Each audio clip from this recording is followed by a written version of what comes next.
Now an archivist and professor at ASU, Dr. Christine Marin is deeply connected to her small-town mining roots. She's the founder of the Chicano Research Collection and Archives at Arizona State University and is paving the way for the university's Transborder Chicano and Latino Studies program. And joining us now is Dr. Christine Marin to discuss the program and the history of the Latino community in Arizona. Welcome. Thanks for being here. Thank you very much. Good to be here.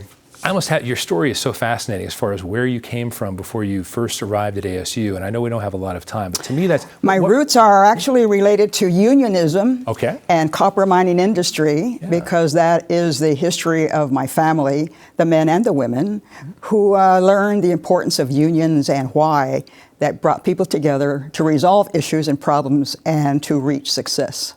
So when did you first discover the amazingness of being a historian in a library?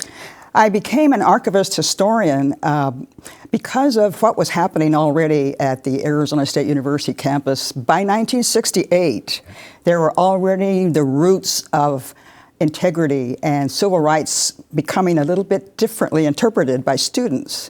So students now were making sure that they wanted to have a say-so in how they were receiving and obtaining an education and what that meant to them and their families and parents because of the kinds of things that they were experiencing through their parents' racism, discrimination, school segregation, and the kinds of things that were happening in the community here in Phoenix, South Phoenix. So how challenging, even from an academic standpoint, was it to get more Arizonans? The academic perspective was to bring in what was being called then a new activism of Chicano studies, Mexican-American studies, which meant professors, classes, programs, library collections. So all of these things came together to promote the history of Mexican-Americans in Arizona, but in the Southwest in a general way, but specifically Arizona.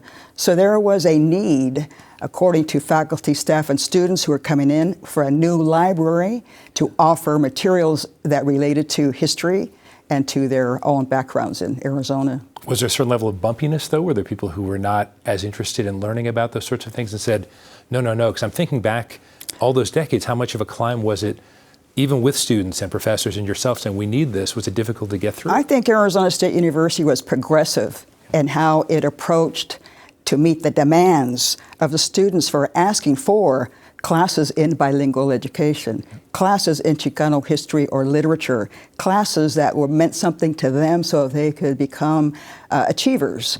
So the university brought in new faculty, new staff, new programs, and a new library director and a new historian to begin teaching for the first time Chicano history, and a new library director to create the Chicano Research Collection and Archives. Well, how much of an impact has that collection made?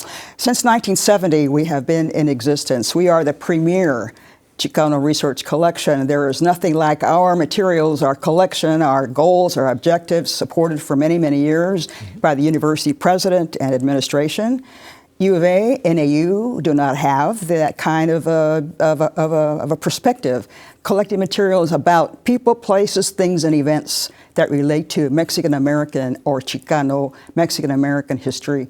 And it was at that time, that was the thinking. But today, after all this time, there is still a need to document the lives and the history and the contributions and the materials that relate to the material that relates to the actual perspective and the character of Mexican Americans in Arizona. Well, you were such a pioneer in this. Are you still an active resource? Can people look to you? Yes, I'm still active in my field as a historian. I do attend history conferences, give papers. I do meet with graduate students to talk about topics for a thesis or a dissertation. I do meet students at the library and the archive to show them how to use databases and electronic materials. So yes, I'm still active in doing that.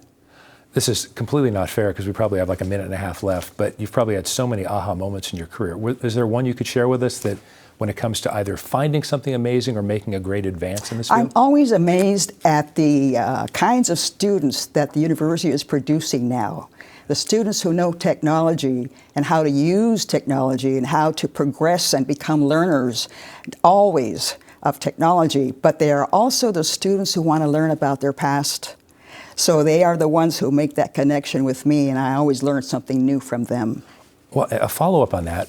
What I learned from them is that they have pride and dignity in the contributions of their families, whether they are families of copper miners, families of farm workers, families of construction workers or roofers, the kinds of families that do the actual work, maybe not get the credit or receive recognition, but now their children are becoming university students and earning degrees, becoming professors, teaching in the classroom, becoming presidents or scientists and doing more. So that is good to see. Well, we'll stop there. Dr. Christine Marin, thanks so much for being here. Thank you very much. I appreciate it. Thank you.